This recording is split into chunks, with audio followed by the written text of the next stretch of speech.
지난주에 23절까지 했는데 다섯째 날에 대한 설명이 좀 부족한 것 같았어요. 좀 하다가 시간 관계상 마쳤는데 오늘은 다섯째 날에 대한 설명을 좀 하고 여섯째 날에는 우리가 잘 아는 사람과 짐승을 창조하셨는데 우리 사람만큼은 곧 하나님의 형상대로 창조하셨다. 그래서 하나님의 형상이 뭐냐? 이것은 상당히 복잡하고 설명이 길어서 그것은 다음 주에 하기로 하고 오늘은 다섯째 날에 있었던 창조에 대해서 말씀드리겠습니다. 첫째 날부터 셋째 날까지 기초를 세우셨다. 기초를 세웠어요. 빛을 만들고 궁창을 만들고 또 바다와 땅을 갈라놓으시고 그것이 이제 첫째 날부터 셋째 날까지의 창조 사역이에요. 그 다음에 넷째 날은 이제 해와 달과 각종 별들을 다 만드셨다.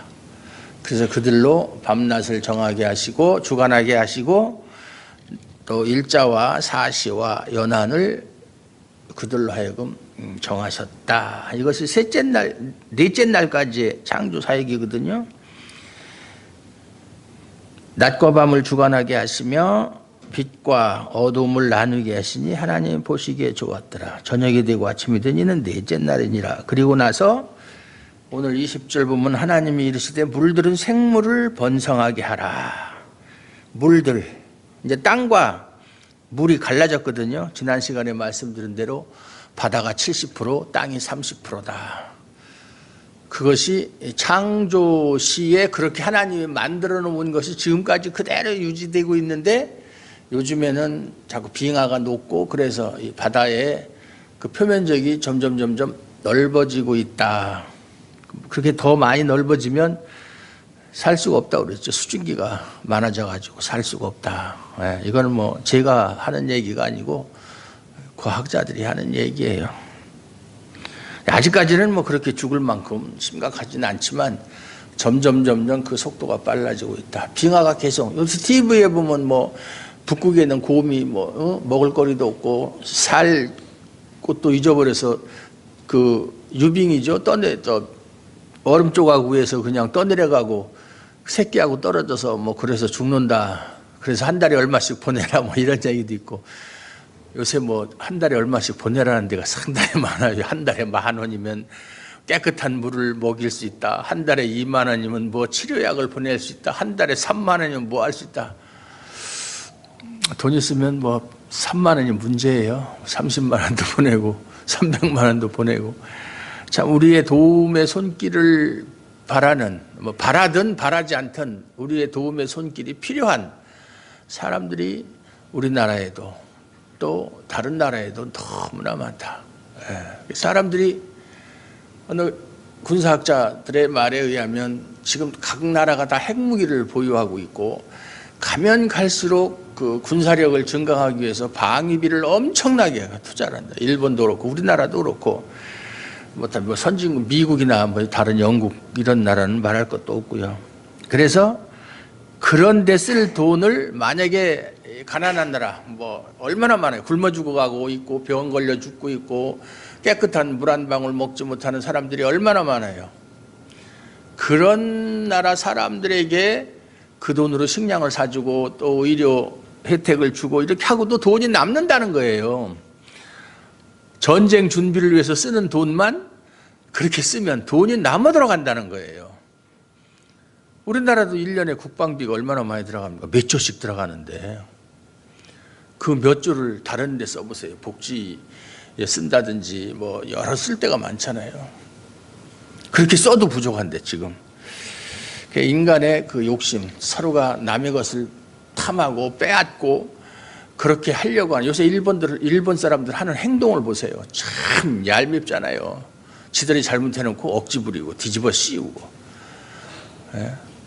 그렇게 남의 나라를 침략하고 그것을 빼앗으려고 하는 그런 욕심, 인간의 탐욕이 그렇게 지구를 점점 망가뜨리고 있다. 그건 아담의 타락 이후에 타락부터 시작된 현상이에요. 점점 가면서 점점 그것이 더 확대돼서 우리에게 나타나는 거예요. 그걸 다 우리가 받고 지금 뭐 태평양 뭐 이렇게 바다에 나가면 쓰레기가 섬을 이루어서 우리나라 국토보다도 훨씬 더 넓은 쓰레기 섬들이 여러 개가 떠다닌다고 그러잖아요. 그걸 어떻게 할 수가 없대요. 그러니까 고기를 잡으면 고기 뱃속에서 플라스틱이 나오고 그걸 또 우리가 먹고 제약된 인간의 그런 모습이 자연현상으로 또 환경으로 이렇게 되돌아서 우리에게 다시 오고 있다. 누구 탓할 것이 아니고 다 우리의 죄 때문에 욕심 때문에 그렇게 된 것이다. 여기 보면 생물이란 말이 나오는데 생물이라고 하는 것이 살아있는 모든 존재죠. 생물. 이게 네페시 하야라는 뜻이에요. 하나님이 사람을 흙을 만드시고 그 코에 생기를 불어넣으시니 사람이 생량이 된지라 할 때 생량이라는 것이 이제 히브리어로 네페시 하야, 살아있는 존재 이런 뜻이에요. 네페시 하야. 그러니까 살아있는 존재는 다 생물이에요. 네페시 하야. 그런데 여기 보면 그 종류대로 내었다.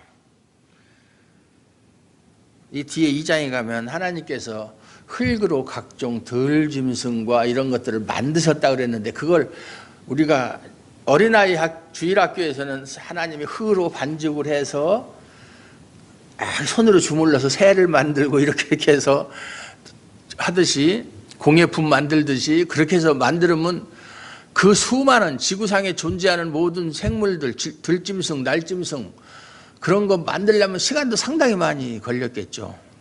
하루 동안에 만들 수 있을까? 물론 하나님이니까 하실 수 있겠지만 그게 아니라 거기서 나왔다니. 인간도 하나님이 흙으로 이렇게 조각에서 빚어서 만들었다는 얘기가 아니라 흙에서 나왔다는 얘기예요. 그 뜻이지 흙으로 이렇게 어떻게 했다는 얘기가 아니에요. 성경을 이렇게 문자적으로 그렇게 하면은 좀 이상한 해석이 돼요.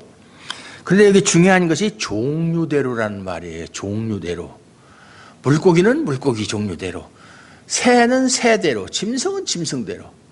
이거 하나만 보더라도 절대로 생물은 종을 뛰어넘지 못한다.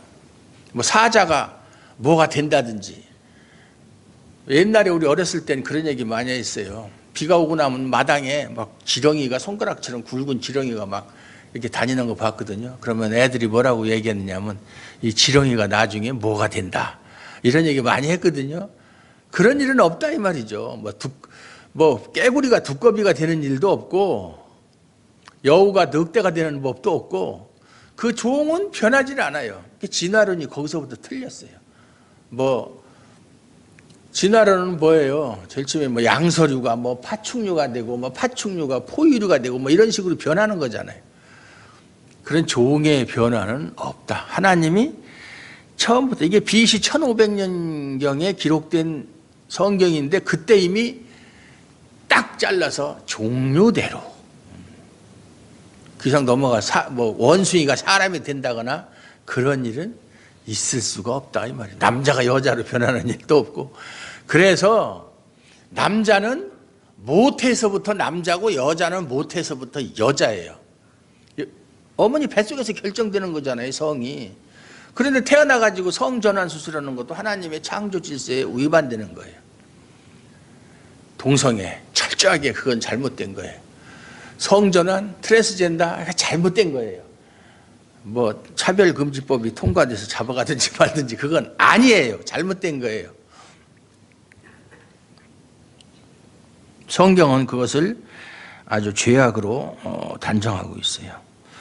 그리고 하나님이 땅의 짐승도 그 종류대로 25절에 보면 여기가 아닙니다. 20절에 보면 생물로 번성하게 하라. 내가 20절을 하면서 24절을 읽었네요. 생물로 번성하게 하라. 물들의 생물은 뭐예요? 거기 바다 물고기나 뭐 이런 거죠. 그리고 땅 위에 하늘의 궁창, 공중에는 새가 나르라 하시고. 그래서 어떤 제가 그 이름을 구체적으로 이야기 안 하겠어요. 이름을 얘기해 여러분들이 기억할 것도 아니고 생소한 이름이기 때문에. 같은 날 바다에 사는 물에 사는 물고기, 공중에 사는 새를 같은 날 만들었다는 거예요. 근데 같은 날 만드는데 하나는 날개를 달아서 하늘로 날려보내고 하나는 지느러미를 달아서 물속으로 보내고 이렇게 했다는 거예요. 뭐 그럴듯한 얘기죠. 재미나는 얘기죠. 예. 같은 날 만들었다. 그래서 공중에 나는 새하고 바다에 있는 물고기하고 뭐 그것들아 뭐라고 그러나 뭐 해구체라고 그러나 그게 똑같다는 거예요. 뭐 생물학자들이 하는 얘기죠. 그 전문적인 얘기는 제가 전문가가 아니니까 잘 모르겠고 저도 책에서 읽은 대로 얘기하는 거예요. 그리고 21절에 하나님이 큰 바다 짐승들 하면 이제 우리가 아는 고래라든지 뭐 상어라든지 뭐 바다에 큰 몸집을 가진 그런 생물들이 많잖아요. 뭐 바다 표범도 있고 악어도 있고, 악어도 민물에 사는 악어가 있고 바다에 사는 악어가 있어요. 악어도 있고 뭐 그런 것들. 근데 여기서 보면 그 탄닌이라는 원어 성경에 보면 탄닌이라는 말이 나오는데 그것은 이제 용이라고도 하고 어떤 사람은 공룡이라고도 해석을 하는 사람이 있어요. 물론 공룡이 바다에서 살지는 않은 걸로 알고 있어요. 육지에서 살았던 걸로 알고 있는데 하나하나 그 이름은 정확하게 나오지 않지만 어린아이들이 그래요. 왜 공룡은 성경에 안 나와요? 이렇게 물어보는 애들이 있거든요. 공룡은 왜 성경에 안 나오냐? 이름이 안 나오느냐? 근데 원어에 보면 탄닌이라는 단어가 나오는데 그 탄닌이란 말이 거대한 그 몸집을 가진 짐승을 말하는 거예요. 그래서 그걸 용으로 해석하기도 하고 어떤 사람은 저 옛날에 국민일보인가 거기에 든 김성일 장로인가 그 사람이 한데 보면은 그 사람은 그것이 공룡이다 이렇게 또 해석을 했더라고요. 근데 그 말도 일리가 있어요. 이 성경이 생물도감은 아니니까 거기 여기 뭐 예를 들어서 뭐 민들레 뭐 이런 뭐 장미 뭐 이렇게 식물 이름 다 나오는 것도 아니고 생물 이름이 다 나오는 것도 뭐 장수 하늘소 이런 거 없잖아요. 그렇다고 성경이 틀렸다 이렇게 얘기하면 그냥 무식한 소리죠. 성경은 우리에게 보여주고자 하는 것이 하나밖에 없어요.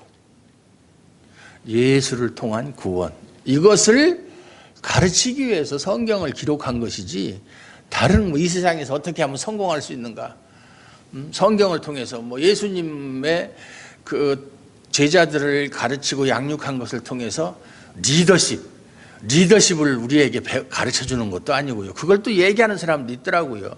성경에서 뭐 성경적인 리더십이다 뭐 그런 건 다 인본주의적인 사상에서 나온 거고요. 예수를 통한 구원 그것이 핵심이고 모든 성경이 예수님 말씀대로 내게 대해서 증거하는 것이라. 그렇기 때문에 우리가 성경을 볼 때는 예수라는 그 눈을 가지고 성경을 봐야 되고 해석해야 돼요. 예수님이라는 창문을 통해서 예수님이라는 안경을 쓰고서 성경을 봐야 된다 그 말이에요. 예수를 빼면 성경 읽을 필요 없어요. 이거 뭐라 읽어요? 이거 뭐 재미나는 이야기도 없는데 좀 있긴 있죠. 다윗과 골리앗 이런 건 재미나잖아요. 또 다니엘의 세 친구 뭐 이런 거는 이야기거리로도 가치가 있지만 그런 게 아니다 이 말이죠.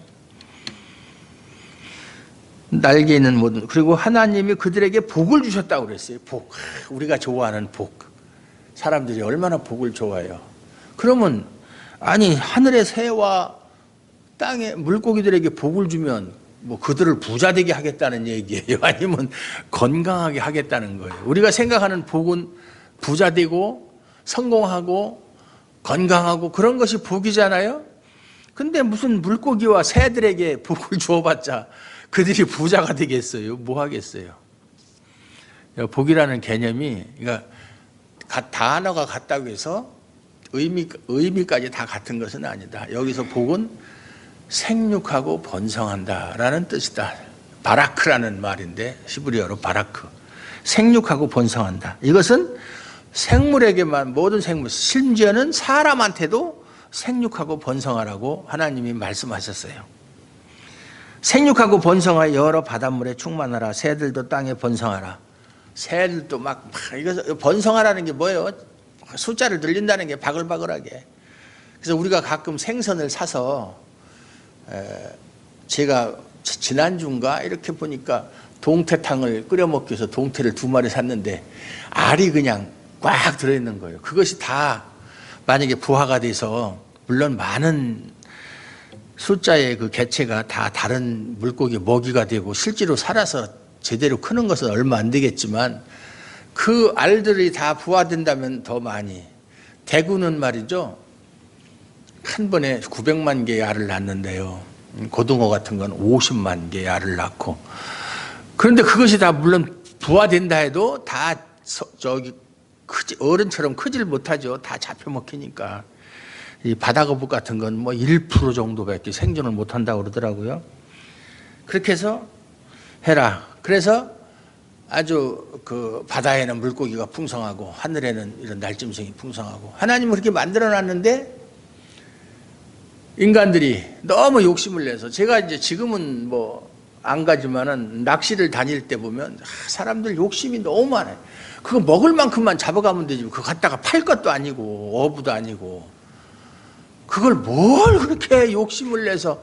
그래서 저는 여럿이 가면은 제가 이제 그 천안시 낚시 회장을 했기 때문에 별거 다 해. 가면은 6시쯤이 되면 출항을 해요.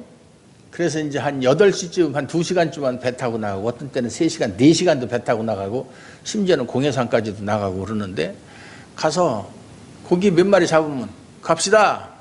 그럼 제일 좋아하는 게 누구겠어요? 갑시다 그러면 제일 좋아하는 게 누구겠어요? 예? 누구요? 배 선장이 제일 좋아하죠. 빨리 가야 자기 쉬는 시간이 많잖아. 내일 또 나와야 되니까. 근데 그냥 한 마리라도 더 잡으려고 조금 더 합시다. 조금 더 합시다.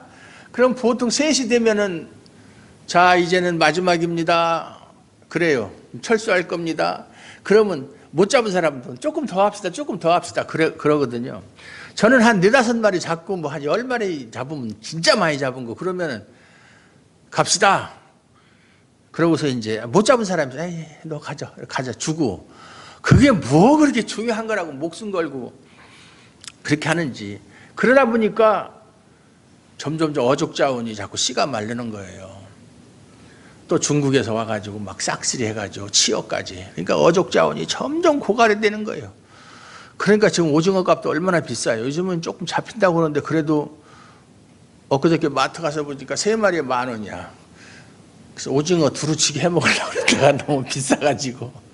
다양하게 저는 매일매일 식단이 바뀌, 그거 음식하는 게 너무 재미있잖아요. 칼질하는 재미가 너무 좋아. 그랬더니 가격은, 마트 가격은 안 내렸더라고요. 옛날에는 5,000원에 3마리씩 했는데. 제가 이렇게 얘기하니까 우습죠? 중국에 가니까 중국에 해남을 간 적이 있었어요. 몇 년 전에 장로님하고 안집사하고 이렇게 갔었는데, 그 해남에 그 부시장의 어머니가 제가 처음에 중국 갔을 때 그때부터 친하게 지내던 분이에요. 저보다 나이가 한 몇 살 더 먹은 분인데 그분의 아들이 거기 부시장. 갔더니 참 그 대접을 잘하죠. 자기 엄마 친구라고 그래가지고 호텔도 잡아주고 좋은 호텔도 잡아주고 막 그랬는데, 그러면서 부인은 변호사예요. 원래 판사하다가 부시장으로 갔어요. 중국은 뭐 그렇더라고요. 판사하다가도 시장으로도 가고 이렇게 하더라고요. 우리나라는 그런 게 없는데, 저녁에 퇴근할 때는 어디 바로 집으로 가는 게 아니라 시장에 들려서 반찬거리를 사가지고 간대요. 그러니까 이 사람 부시장인데도 가격을 다 알고 있는 거예요. 요건 한 단에 얼마, 요건 한 단. 왜? 매일 사니까. 그리고 사서 가서 자기가 요리를 해요. 중국 사람들은 여자가 요리 안 해요. 남자가 하지. 남자가 해가지고 여자한테 바쳐요. 여자는 앉아서 손질하고, 그것들아 발톱 끓이는 걸 뭐예요? 패티큐어라고 그러나? 뭐 그거 하고, 뭐 패티큐어인가 페니큐어인가 그거 하고, TV나 보고 앉았고, 남자들이 요리해서 갖다 바쳐. 아무리 상대방 남자들이 지위가 높아도. 그러니까 중국 여자들이 한국 남자하고 결혼하면 이거는 상황이 확 바뀌는 거야. 여자가 다 해야 되잖아요. 요즘에는 또 젊은 사람들이 많이 도와주고 그러잖아요. 여러분들이 여기서 설거지하는 솜씨를 보면 집에서 얼마나 많이 훈련을 했는지를 알 수가 있어요. 그게 하루아침에 갑자기 못하는 거거든요. 그래서 하나님이 만들어 놓은 대로 그대로 이렇게 질서를 유지하고 그랬으면 사람도 얼마나 살기가 좋겠어요. 근데 인간의 탐욕이 아담이 타락함으로 인해서 물론 자연 만물도 같이 하나님께 저주를 받아서 가시나무도 내고 엉겅퀴도 내고 그리고 이제 여러 가지 지형적인 변화라든가 이런 것이 있지만 그래도 큰 변화는 없이 그대로 지금까지 계속 진행되고 있는 중이거든요. 그리고 그렇게 아무리 물고기가 많고 공중에 새가 많아도 다 그건 하나님이 먹이시는 거예요. 그래서 뭐 바다의 물고기라든가 공중의 새가 오늘 이거 먹어 내일은 뭐 먹지? 또 내일 이렇게 걱정하는 게 없잖아요. 그리고 사자나 뭐 호랑이, 밀림의 왕자 사자 아니면 뭐 호랑이가 사냥을 할 때 야 일주일치를 한꺼번에 오늘 잡아서 저장해 놓자 이런 거 없잖아요. 한 끼 먹을 거 잡는 거예요. 한 끼. 새끼들 있으면 새끼들하고 딱 한 마리 잡아서 먹고 배부르면 그 앞에서 사자들 수십 마리가 알랑알랑하고 춤을 춰도 쳐다보지도 않는데요. 배부르면. 욕심이 없는 거예요. 인간만 그렇게 욕심이 많은 거예요. 요 못된 요 인간들이. 예? 꼭 쌓아놓고 살라고 그래. 쌓아놓고. 예? 그래서 일용할 양식을 달라고 주기도문에도 보면 기도에 들어있잖아요. 그런데 뭐 1년 먹을 거, 10년 먹을 거 아니면 뭐 죽을 때까지 노후 준비. 그게 인간이에요. 그래서 자연계는 모든 것이 하나님의 명령대로 그렇게 질서를 지키는데 인간만 그렇지 못하고 그저 욕심으로 인해서 그렇게 함으로 인해서 자연이 스스로 인간에 의해서 파괴되고 망가지고 있다. 그 결과는 영향은 결국은 인간에게 다시 돌아온다. 지금 뭐 미세먼지 이거 다 인간들이 만들어낸 거예요. 인간들이 만들어낸 거예요. 뭐 공장에서 나오는 미세먼지, 자동차에서 나오는 배기가스라든가 그런 거. 그래서 짐승들은 말이죠. 하나님께서 처음 만드실 때 그 본능적으로 자기 자정 능력을 만들어 놓으셨어요. 왜냐하면 사람은 몸이 아프면 병원에 가고 약도 먹고 다른 사람의 도움을 받을 수가 있지만 짐승은 그렇게 못하잖아요. 제가 개를 키워봐서 아는데 고양이도 키워보고 이 개는 속이 안 좋다 그러면 첫 번째 하는 게 뭐냐면 금식을 해요. 아무리 맛있는 거 갖다 줘도 안 먹어요. 그건 이 사람이 아니라 이 개한테 지금 건강에 문제가 있다는 얘기예요. 안 그러면 개가 어떻게 하겠어요? 말도 할 줄 모르는데 나 수의사한테 보내줘 뭐 이렇게 할 수도 없고 어느 수의사가 거기 값이 싸다는데 그걸로 보내줘 그렇게 안 하잖아요. 그리고 짐승들은 아까도 얘기했지만 필요 이상의 욕심이 없어요. 인간을 빼놓고는. 그래서 결국 자연의 그 피폐한 것들은 결과는 인간의 범죄로 말미암은 것이다. 가시나무 엉겅퀴, 생산력 감소 이런 것들이 다 저주로 말미암은 것이다. 그래서 옛날에는 그냥 범죄하기 전에는 아무데나 씨를 뿌려도 그냥 뭐 정말로 성경 말씀대로 30배, 60배, 100배의 결실을 맺었는데 범죄한 이후에는 이마에 땀을 흘리도록 밭을 가꾸고 해야만 먹고 살 수가 있었다. 생산력이 감소되었다. 옥토가 아주 돌밭으로 변해버린 거죠. 이게 하나님의 저주예요. 저주. 그래서 어떤 사람은 말하기를 장미에는 원래 가시가 없었다. 그것도 인간의 타락 이후에 생겨난 것이다. 뭐 이런 얘기가 있는데 그건 뭐 확인할 길이 없고요. 제가 타락 전에 살아보지도 못했고 가시가 있었는지 원래 장미에 사진 찍어놓은 게 없어서 여러분에게 정확하게 전달할 수가 없어요. 그런데 노아의 홍수 때 잠깐이나마 그 인간이 자연 만물을 다스리도록 되어 있던 것이 이제는 인간의 타락 이후에는 그 질서가 깨져버렸어요. 그래서 모든 아무리 뭐 맹수를 할지라도 인간에게 복종하던 그런 것들이었는데 인간의 범죄 이후에는 그것이 질서가 바뀌어서 사람을 잡아먹는 거예요. 이제는 동물을 두려워하는 그런 존재로 전락하고 말았다. 그런데 그것이 잠깐 동안 노아의 홍수 때 회복되는 장면이 나와요. 하나님 노아가 방주를 만들어 놓고 동물들을 갖다가 정결한 짐승은 7쌍씩 암수, 부정한 짐승은 2쌍씩 이렇게 다 방주 안으로 들이밀잖아요. 그때 그걸 일일이 다 돌아다니면서 노아와 노아의 부인 그리고 세 아들과 세 자부가 그 8명이 돌아다니면서 사자 한 마리 겨우 해서 잡아다 놓고 그 다음에 그 이튿날에는 호랑이 잡아다 놓고 그 다음에 노루 이렇게 한 게 아니잖아요. 그냥 그 천지창조라는 영화에 보면 그냥 군인들이 행진하듯이 다 그냥 노아의 명령 한마디에 방주 안으로 다 들어가는 거예요. 그렇게 안 하고 그냥 노루 잡으러 쫓아다니고 토끼 잡으러 쫓아다니고 그러면 언제 그거를 수많은 짐승들을 방주 안으로 다 몰아넣을 수가 있어요. 그게 원래의 인간의 모습이에요. 자연 만물을 다스리는 권세를 가진 그 지배권을 하나님으로부터 받은 원래 인간의 모습인데 범죄 이후에 그것이 깨어져 버렸다. 그리고 심지어는 짐승을 다스리고 모든 것을 다스리는 존재, 만물을 다스리는 만물의 영장이라고 그러죠. 그 존재가 이제는 그것들을 섬기는 존재로 타락하고 말았다. 예? 그 대표적인 게 뭐예요? 토테미즘이잖아요. 예?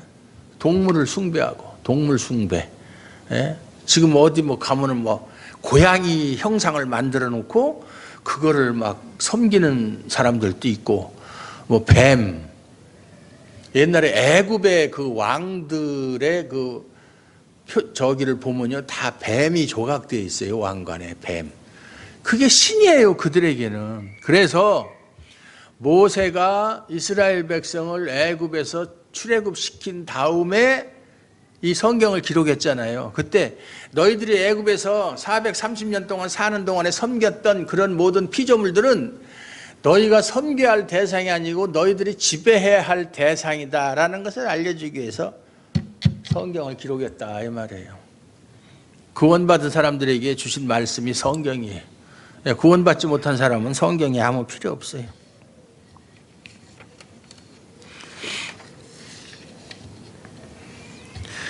그래서 각자의 식량까지도 다 정해놓으셨다.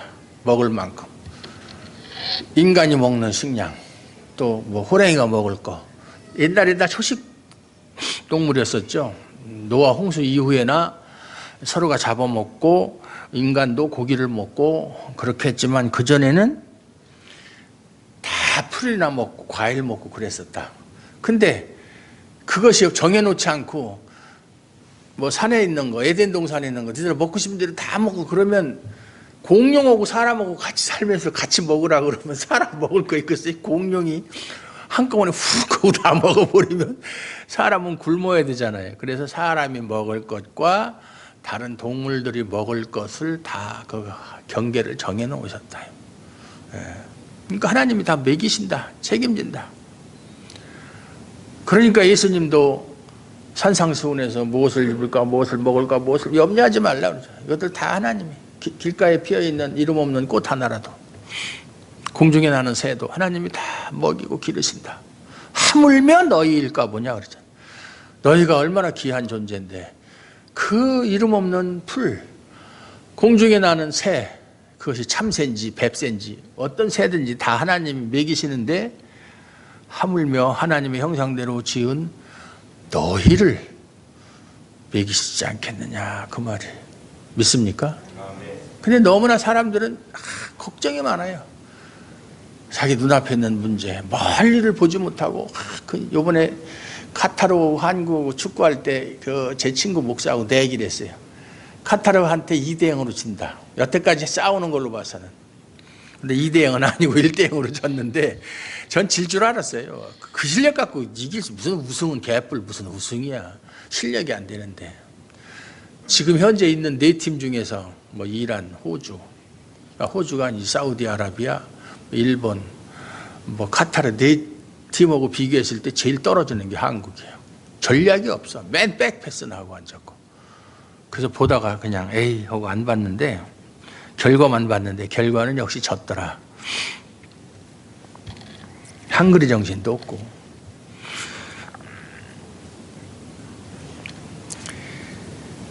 근데 사람들이 너무 이렇게 자기 앞에 눈앞에 보이는, 좀 멀찍이 보면 벌써 내 선수가 가 있고 거기다 패스를 하면은 상대방에게 위협적인 공격을 할 수 있는데, 자기 앞에 사람하고 서로가 패스나 주고받고, 사람이 멀리를 보지 못해요.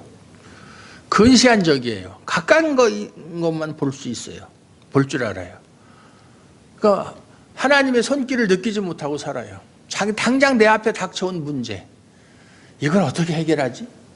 그래서 그것을 하나님의 도우심과 하나님이 주시는 지혜로 해결할 생각 안 하고 내 힘으로 해결하려고 그래요. 하다 안 되면 하나님 도와주세요. 이런 식이에요. 처음부터 잘못된 거예요. 잘못된 거예요.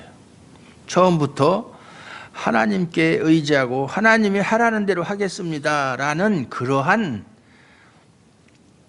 믿음은 없고, 자기 힘으로 하다 안 되면 부탁을 하거나, 아니면 자기가 계획을 다 세워놓고 내가 이렇게 할 테니까 하나님 도와주세요 하는 그런 식으로 기도도 하고 그런다, 그 말이에요. 이건 기도가 아니에요. 그건.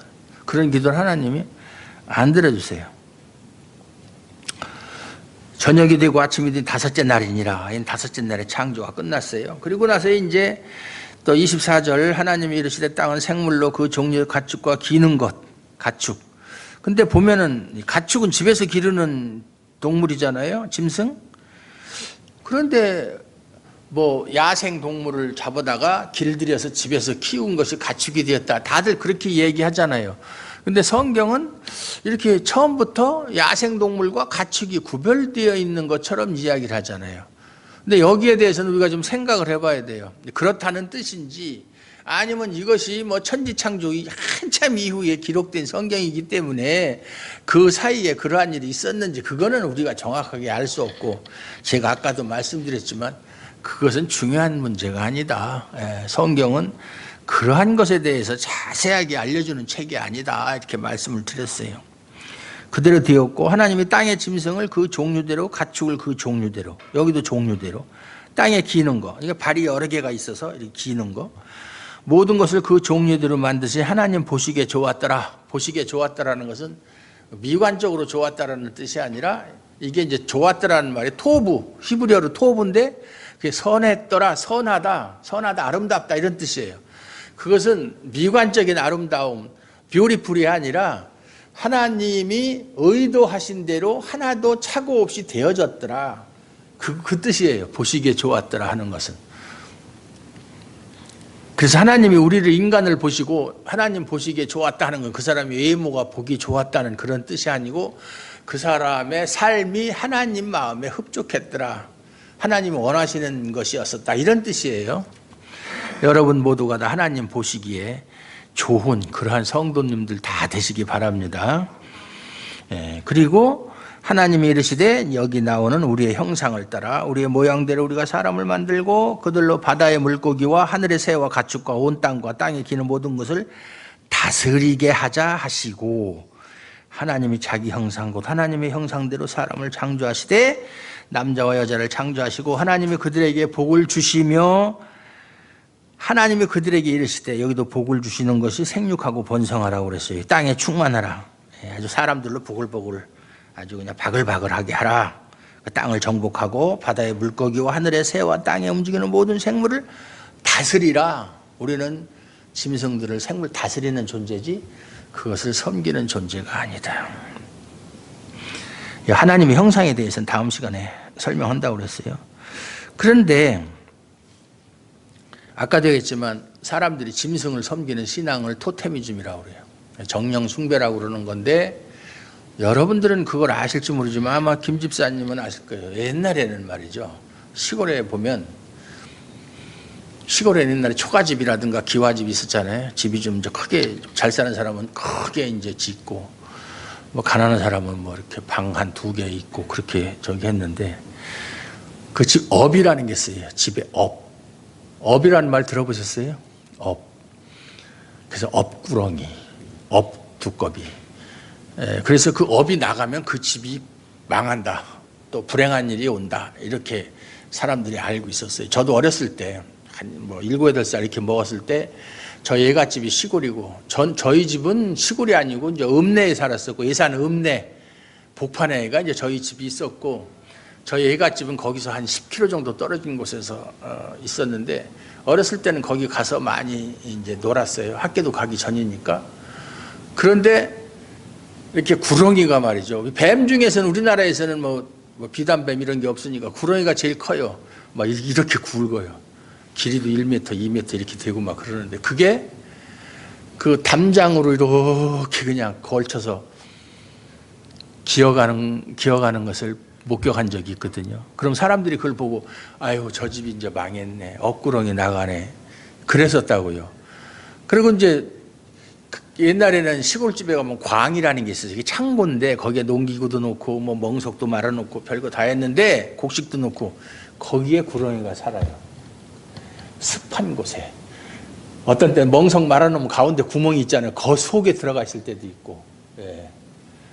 그래서 이것이 나가면 집안이 망한다고 그래서 먹이를 주어서 못 나가게 하고 그랬었어요. 옛날에는. 구렁이가 있는 줄 알면서도. 또 구렁이는 독이 없어요. 또 그거는. 뭐 사람 물지도 않고. 그리고 이제 두꺼비도 그렇고 또는 쪽제비도 그렇고. 그래서 두꺼비도 복을 상징하는 거예요. 두꺼비. 그래서 옛날에는 시집간 여자한테 떡두꺼비 같은 아들 하나 낳아라 그래요. 두꺼비라는 게 복의 상징이거든요. 그래서 이제 두꺼비라는 말이 나온 거예요. 업구렁이, 업두꺼비. 원래 그런 것들은 사람의 지배를 받아야 되는데 그런 것들을 신성시하고 섬기는 존재가 되었다 그 말이에요. 이건 창조 질서가 파괴된 것이죠. 예. 그리고 처음에는 사람들이 다 사람도 그렇고 짐승도 그렇고 초식동물이었어요. 사람도 그냥 과일이나 따먹고 막 그랬는데 그때 바나나가 있었는지 없었는지 모르지만 그렇게 먹고도 충분히 살았대요. 밭에서 나는 채소 먹고. 그러다가 노아 홍수 이후에 하나님께서 이제 동물들을 너희 식물로 주노라 그랬어요. 그때부터 사람들이 육식을 했어요. 그래서 노아 홍수 이전에는 사람들이 상당히 오래 살았어요. 막 900 몇 살, 969살까지 산 무두셀라도 있고, 보통 뭐 800 이렇게 살았는데, 물론 에녹 같은 사람은 365살, 그 다른 사람에 비해서는 짧게 살았는데, 그래서 사람들이 이제 왜 그때는 그렇게 오래 살았느냐? 그러면 궁창 위의 물과 궁창 아래의 물, 이제 바다죠. 궁창 위에도 물이 있었는데 노아의 홍수 때 그것이 다 쏟아져서 홍수가 났다. 그전에는 궁창 위에 물이 있었기 때문에 그 태양의 자외선이 직접 우리한테 오질 않았었다. 그래서 사람이 오래 살았다. 그래서 옛날 고대 그 무덤의 벽화 보면 태양 그림을 보면 태양이 동그란 게 아니고 약간 타원형으로 되어 있어요. 왜? 그 물 밑에서 물을 통해서 태양을 보면 동그랗지가 않다 이 말이죠. 그래서 궁창 위에 물이 있었는데 지금은 다 없어졌죠. 그리고 그때부터 이제 뭐냐면 채식 얻은 사람이 육식을 하게 되니까 그것이 생명 단축의 원인이다. 그래서 육식을 하게 되면 이제 그 혈액이 탁해지고 그 혈액 속에는 염분도 있고 그래서 우리가 이렇게 옛날에 코피 날 때 이렇게 보면 찝찝하잖아요. 염분, 그 다음에 요소, 그 다음에 황산, 젖산 이런 게 들어있거든요. 혈액 속에. 그런데 그런 것이 땀을 통해서 배출이 되는 거예요. 그런 것들이. 그러니까 피부를 통해서 속에서부터 땀이 나오는 게 땀도 찝찝하잖아요. 그 염분이 나오는 거예요. 그러다 보니까 피부가 거칠어지고 땀을 배출하다 보니까 주름살이 생기고 그래서 이렇게 사람이 늙는다 뭐 그런 얘기도 있고요. 그것도 전문가의 얘기예요. 그리고 이 혈액에 육식을 먹으면 사람이 산성화가 되거든요. 혈액이 산성화로 된다 이 말이죠. 그것이 그런 영향을 미치고 산성화된 혈액이 영향이 대뇌까지 영향을 미친다는 거예요. 그래서 사람이 그렇게 되면 신경질적이고 다혈질로 변하고 그런다는 거예요. 그래서 저도 옛날에는 저도 참 육식을 좋아하거든요. 그래서 옛날에는 성질도 급하고 막 다혈질이고 막 뭐 하다가 막 안 되면 막 집어던지고 막 당장 다 나가 없어져 그러고 야 오늘까지 못 잡으면 들어오지 마 이 나쁜 놈 새끼들아 그러고 그랬는데 요새는 안 그러거든요. 왜 그런가 했더니 고기 먹는 게 별로 없어졌어. 금년에 1월 1일 날 김영배 집사님하고 고기 한번 먹고 오늘이 며칠이야. 그러니 성격이 온순해질 수밖에 없지. 일주일에 몇 번씩 먹던 사람이 한 달에 한 번 정도 먹으니까. 그건 농담이고요. 어쨌든 근데 그것도 뭐 한편으로는 일리가 있겠지만 한편으로는 고기 많이 먹는 사람도 오래 사는 사람 많고요. 채식만 하는 사람도 그 절에 있는 스님들이 채식만 하잖아요. 근데 그게 오래 살아요? 물론 오래 사는 사람도 있어요. 성철 스님 같은 사람은 80이 넘게 살았는데 다 일찍 죽어요. 70대를 넘지 못하고 죽어요. 영양 부족으로. 그러니까 골고루 먹어야 돼요. 하나님이 고기 먹으라고 했으면 먹어야 되는 거예요. 하나님이 식물로 준다고 그랬으니까.